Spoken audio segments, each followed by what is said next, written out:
नमस्कार मेरे YouTube के प्यारे मित्रों, आप लोगों का स्वागत है हमारे चैनल पर।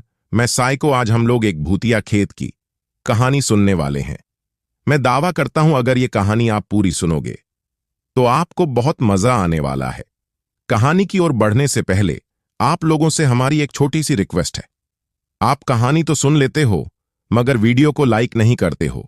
आप लोग वीडियो को लाइक करके चैनल को सब्सक्राइब कर लो, क्योंकि इस चैनल पर ऐसी ही मजेदार कहानियां सुनने को मिलेगी। आप लोग इस वीडियो पर अपना नाम और कहां से हो कमेंट कर दो। अपनी दूसरी हॉरर स्टोरी में कहानी के आखिरी में आप लोगों का नाम लूंगा। चलिए कहानी शुरू करते हैं। गांव की सीमा पर एक विशाल खेत फैला हुआ था। यहां का वातावरण हमेशा रहस्यमय और घने कोहरे से भरा रहता था। खेत की खालिन रातों में एक अजीब सा सन्नाटा पसरा रहता था। गांव वालों का कहना था कि वहां भूत प्रेतों का वास है और कोई भी उस खेत में रात को नहीं जाता था। एक दिन गांव में एक युवा पत्रकार अरुण ने इस रहस्य को उजागर करने का निर्णय लिया। वह अपने कैमरे और रिकॉर्डर के साथ खेत की ओर बढ़ा। उसकी साहसिकता और पत्रकारिता के जुनून ने उसे इस खतरनाक मिशन पर भेजा था। अरुण ने खेत में कदम रखा और जल्दी ही अंधेरा छा गया। वह अपनी टॉर्च की हल्की रोशनी में चारों ओर देखने लगा। अचानक उसने देखा कि खेत की मिट्टी पर अजीब तरह के पैरों के निशान बने हुए हैं। ये निशान किसी इंसान के नहीं बल्कि किसी अजीब विकृत जीव के लग रहे थे। जैसे जैसे रात गहराती गई, खेत में अजीब सी आवाजें आने लगीं। अरुण ने सुनी जैसे कोई बुरी आत्मा हंस रही हो। उसने कैमरा चालू किया और आवाज की दिशा की ओर बढ़ने लगा। वो धीरे धीरे एक पुरानी और टूट फूट वाली हवेली की ओर बढ़ा जो खेत के बीचों बीच खड़ी थी। हवेली के दरवाजे पर एक बड़ी किल्लत और जंग लगी हुई थी। अरुण ने दरवाजा खोला और अंदर जाने की हिम्मत जुटाई। हवेली का अंदरूनी हिस्सा अंधेरा और खंडहर जैसा था। उसने अपनी टॉर्च की रोशनी से चारों ओर देखा। हर कोना सड़ांत और धूल से भरा हुआ था। वह हवेली के एक कमरे में दाखिल हुआ जहां एक पुराना खाट और कुछ टूटी फूटी चीजें पड़ी थीं। अचानक उसने देखा कि एक पुरानी तस्वीर दीवार पर लटकी हुई है। तस्वीर में एक परिवार था जिनके चेहरे घने अंधेरे में छुपे हुए थे। तभी अचानक कमरे की हवा ठंडी हो गई और एक अजीब सी ठिठुरन फैल गई। अरुण ने महसूस किया कि कुछ उसके पीछे है। उसने पलट कर देखा और एक विकृत आत्मा को अपने सामने पाया। आत्मा के चेहरे पर खौफनाक मुस्कान थी और उसकी आंखें लाल हो रही थीं। अरुण का दिल तेजी से धड़कने लगा और उसने पीछे हटने की कोशिश की। आत्मा ने उसे घेर लिया और एक भयानक हंसी हंसते हुए कहा, तुम्हारा साहस तुम्हें यहीं ले आया है। अब तुम भी यहां की आत्माओं का हिस्सा बनोगे। अरुण ने कैमरा को पकड़ते हुए अपने आखिरी शब्द कहे, यह सब सच है। यहां के रहस्य सबके सामने लाऊंगा ही। रेखा ने देखा कि अंदर का वातावरण पहले से भी अधिक बर्बाद और अंधेरा हो गया था। रेखा ने अपने कैमरे और रिकॉर्डर को सक्रिय किया और हवेली के प्रत्येक कमरे की जांच करने लगी।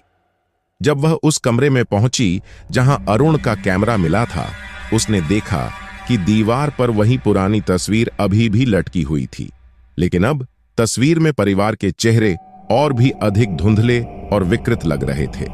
तभी रेखा ने महसूस किया कि कमरे का तापमान अचानक गिर गया है और एक भयानक गूंज सुनाई देने लगी।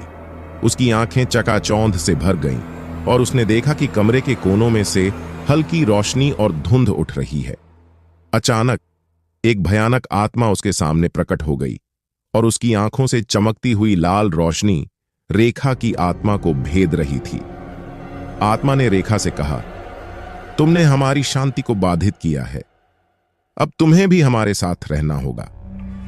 रेखा ने साहसिकता दिखाते हुए आत्मा से बातचीत करने की कोशिश की। उसने कहा, मैं तुम्हारे दर्द और परेशानी को समझना चाहती हूं। मुझे बताओ कि तुम यहां क्यों बंधे हुए हो। आत्मा ने रेखा को बताया कि वह और उसका परिवार एक पुरानी काले जादू के शिकार हो गए थे। उनकी आत्माएं एक पुराने शाप के कारण इस हवेली में बंधी हुई हैं और कोई भी यहां से बच नहीं सकता। आत्मा ने रेखा को यह भी बताया कि अरुण और अन्य पीड़ितों की आत्माएं अब हवेली के भीतर ही रह रही हैं और उनकी मदद के बिना वे कभी मुक्त नहीं हो सकते। रेखा ने आत्मा की बातों को गंभीरता से लिया और हवेली के अंदर एक पुरानी किताब और कुछ जादुई प्रतीकों को पाया। उसने किताब को पढ़ा और पाया कि एक पुरानी मंत्र से आत्माओं को मुक्त किया जा सकता है, लेकिन मंत्र को सही समय पर और सही ढंग से करना होगा, वरना आत्माएं और अधिक क्रोधित हो सकती हैं। रेखा ने पूरी रात हवेली में बिताई, मंत्र को सही ढंग से पढ़ने की कोशिश की। उसने सही समय का इंतजार किया और जैसे ही आधी रात का घड़ी का पल पूरा हुआ, उसने मंत्र का उच्चारण किया। हवेली के भीतर एक तेज आंधी चली और आत्माएं धीरे धीरे गायब होने लगीं। हवा में एक हल्का प्रकाश फैल गया और सभी आत्माएं शांति से मुक्त हो गईं। रेखा ने देखा कि हवेली का अंधेरा और खौफनाक माहौल धीरे धीरे समाप्त हो गया। उसने कैमरे के माध्यम से हवेली की तस्वीरें लीं और गांव लौट आई। उसकी रिपोर्ट और वीडियो ने साबित किया कि आत्माएं अब मुक्त हो चुकी थीं और खेत को फिर से सामान्य बनाया जा सकता था। गांव वालों ने रेखा को एक नायक की तरह सम्मानित किया और खेत अब एक सुरक्षित स्थान बन गया। रेखा ने अपनी खोज के माध्यम से न केवल आत्माओं को मुक्त किया, बल्कि एक भयानक रहस्य को भी उजागर किया। खेत अब एक शांति की जगह था, जहां लोग रात को भी सुरक्षित रूप से जा सकते थे और अंधेरे में खोई हुई आत्माएं अब शांति में आराम कर रही थीं।